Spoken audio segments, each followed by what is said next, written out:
ata të cilët mund të kapën në fragancën e karoj pushtetit, gjatë kohës mund të ketë në i firë, në i gjë, por gjithsesi diçka bërmë edhe nëse s'pak. Nëse humbet Berisha, mendoni që do ta jap ndërheqjen edhe pastaj do shkojë edhe një herë për të rikandiduar apo? Unë them që Berisha ka bërë atë që s'ka bërë asnjë djalë i ri, asnjëri në moshë, të përballet me gjithë mafian kombëtare dhe ndërkombëtare, me gjithë ata të cilët në mentalitetin e tyre mendojnë që çdo gjë fajin e ka Saliu, jam dakord që ai ka faj për disa gjëra, të cilët nuk ka marrë veprime ashtu siç duhet në momentin e duhur, por thjesht është kapur nga emocioni politik dhe partijak. Por për ata që të cilët din të studiojnë politikën dhe në tërësi historinë politike të Shqipërisë nga dita e themelimit ton, por edhe sot, por e marrim nga 1944 edhe deri më sot, po ka qeverisur më shumë se 12 vite Partia Demokratike nga 1944 deri më sot në 2025, të vitë ma thoj me prova dhe fakta. Më shumë se 15 vite vetë Partia Demokratike. Por dhe opozita dhe opozita është pushtet, ne pa me zotin Basha, apo jo?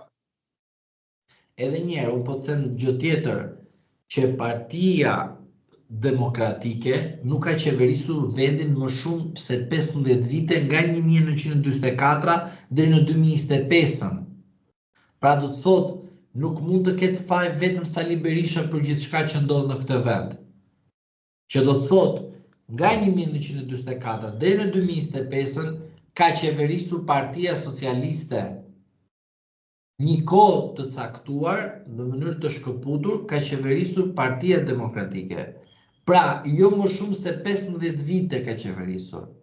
Që do të thotë, faturat që i faturojnë Sali Berishës nga njëra anë janë kot, por nga ana tjetër pranohen, sepse Sali Berisha nuk ka bërë drejtimin e dur të çdo rrugëzidhje. Dhe duke dhënë përgjigje tek pyetja jote, unë po të them, në rast se humbet, pra nuk ka mundësi të formojë qeveri, normalisht duhet të hapi rrugën dhe partinë duhet ta marrin njerëz të zot, jo një lul 2, a kupton, s'na duhet më, por të zot. Si janë të zot, unë e kam thënë emrat dhe i them emrat gjithmonë do t'i them. Për mua, 2 konkurrentët që mund të marrin drejtimin e Partisë Demokratike janë Josefina Topadhi dhe Luciano Bocci. Në rast se këta të dy janë të aftë të konkurrojnë njëri tjetrin, dalt më i miri i cili do të ketë besimin e demokratëve. Avokat, sot Berisha vajt një SPAK u paraqit për masën detyrim për paraqitje për dosjen Partizani, ndërkohë që ditën e sotme pritet që jepet vendimi edhe për dosjen e cila është në gjyq paraprak. Nëse do kalojë në themel, nëse do pushohet apo do kthehet për plotësim. Pasi doli nga SPAK-u, zoti Berisha akuzoi edhe nxori një vendim sipas tij të dënimit në Greqi në gjykatën e Janinës të kryetares së gjykatës, pra të shkallës parë, të gjykatës speciale Irena posaçme, Irena Gjoka. Përse mendoni që herën e fundit që vaj SPAK para zgjedhjeve nxori këtë vendim së pari dhe së dyti, çfarë mendoni që do vendos gjykata sot? Vendimi që gjykata do t'japi, do t'jetë vendim, jo sot, se ajo është leje vetëm me këtë kurth, mos më vendos mua se jam avokat, dhe unë e di shumë mirë si shtyhen, ku shtyhen dhe pse shtyhen seancat. Pra edhe sot shtyhet, nuk do ketë vendim. Po tani, unë nuk po të them, sepse derisa e kanë shtyhe, është e kohë tani, është e kohë për mendimin tim, ata të dalë me vendimarrje sot dhe unë them ta shtyre pas një javë. Do jetë e kohë të dalë në vendimarrje. Të jem realist me të, e kupton? Se duke bërë shtyre, po shtyre edhe këtë javë nga data 11 dhe flasim pastaj.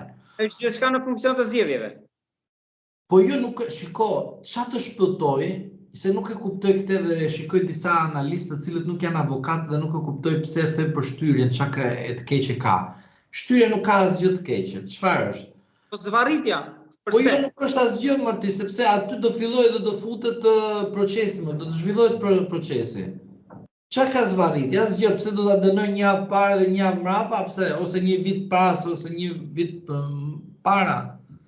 Nuk ka kuptim. Që është thjesht është një statistik për të plotësuar 2 studi të posaçme, nevojën për të diskutuar mbi këtë dhe ta bëjnë si e bëjnë ata një tip seance ndërgjegjësimi të drejtësisë së kapur nga Sali Berisha pse shtyp procesin gjyqësor.